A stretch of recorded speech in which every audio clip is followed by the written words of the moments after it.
Hi YouTube, it's Candace from The Girl with the Yellow Purse, which I'm really considering renaming my channel because it doesn't fit me anymore. Anyway, maybe help me come up with ideas to change to my title name, I don't know. Anyway, it's been a really long time since I filmed a video, and today I wanted to give you a review of the book Dog Blood by David Moody. It is the second in a trilogy by David Moody.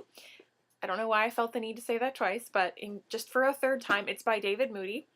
It's the third book in a trilogy. It's called the Haters Trilogy, and it's it took me probably a month to read, just because I was reading it only at night when I felt like I was able to stay conscious long enough to read.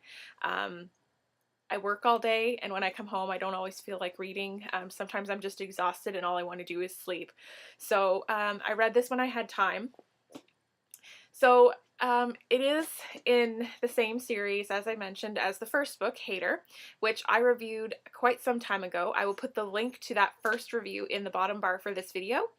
After I read the first book, I really couldn't make up my mind as to whether or not I was interested in reading further, or if I just would stop reading with the first book. I'd mentioned in my review that I felt there were a lot of comparisons to World War II concentration camp things, and that disturbed me a bit because of some family history with World War II. So I wasn't quite sure, but I did let myself kind of muddle it over before starting to read the second book, and I did decide that I actually quite liked the series. So for those who don't know, the trilogy is very dark. I wouldn't say it's suspense, it's definitely thriller and horror. A lot of people have compared it to zombie novels, which David Moody is also an author of some zombie novels, but this is not about zombies, so don't let anybody fool you.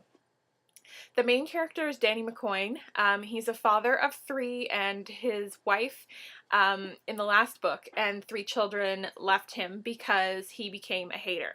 So that's basically a spoiler as I'm going to get about this particular book. So the book actually picks up right where the first one left off. Danny is a hater, and he is trying to make his way through the London greater area to find his daughter Ellis, who we learned in the first book is a hater like Danny is, and he's very concerned about what has happened to his daughter. Is she dead? Is she alive? What's going on?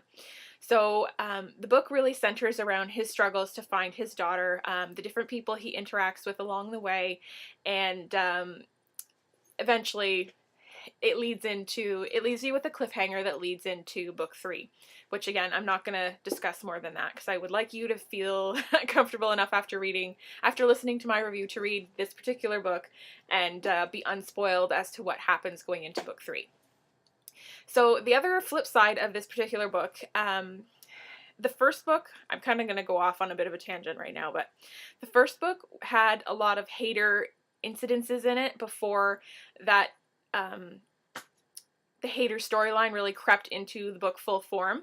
And book 2 is written much in a similar fashion. However, the different points of view that are shared aren't from different haters. It's actually from an unchanged person who we know is the unchanged is the term for people who are just regular humans. They aren't haters. They're just normal people. They're the people that the haters are trying to kill. So it's from the perspective of an unchanged named Mark, who is actually cousin with Danny. So it's talking about his girlfriend, how she's pregnant and she's due to give birth any time now, and she and Mark are both very concerned that they are going to have a hater as a child, or what happens if the child is normal for a period and then becomes a hater, things like that. So something else we're introduced to in in Dog Blood by David Moody is the concept of brutes. So brutes are people who have become haters and have a much higher kill reflex, if you will, than normal haters. They're crazy. They just see an unchanged and their instinct to kill is in overdrive. So they're hard to control. they pretty much have alluded to in the book that they're impossible to control. They have some people show up in the story who are brutes and are basically in chains and are being led around by other bands of haters. So like they let them go when they get to a pocket of unchanged to go crazy and start killing people.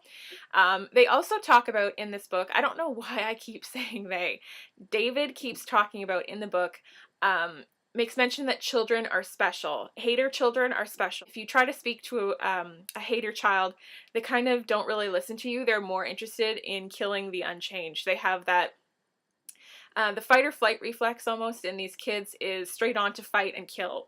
So anybody who's unchanged doesn't stand a hope in hell of getting out alive. So brutes and hater children are two of the bigger concepts that they start building on in this particular book, and that I can see as being very pivotal in the third book. I did prefer this book to the first one. A lot of people seem to have found this book considerably gory, and in some instances it is, but I found the first book much more disturbing because there was a lot more of the must kill mentality, and they went into much more detail, or David went into much more detail in the first book about the way in which people were killed. I didn't find that as prevalent in this particular book. There are several disturbing stories in this book from the points of view of other haters, what happened to them when they changed. I'll say that there's one involving a baby and a wife, and if you're faint of heart, you may want to skip that page when you start to read and kind of figure out that you kind of know what's going to happen next. So if you're faint of heart, maybe skip over that. But generally, I like the book. I am eager to read the third and last book in the series, which is called Them or Us. It came out a couple weeks ago. It may have been a month ago. Time is flying too fast for me to keep track. And I have purchased that one as well, so I'll be reading it shortly after I finished a couple other books. And that's pretty much it. So I hope you enjoyed the review. If you have any particular questions about the book, or if you'd like to have maybe a spoiler-filled review, if you're not really interested in reading but we'd like to hear more about what the book is about, just give me a comment. I was going to say give me a call, but you don't have my phone number. So leave me a comment. I'd be happy to do that and maybe mark it as private and only give certain people access to it. I don't know. Let me know what you think. Any questions, let me know, and I will see you guys again soon. Bye!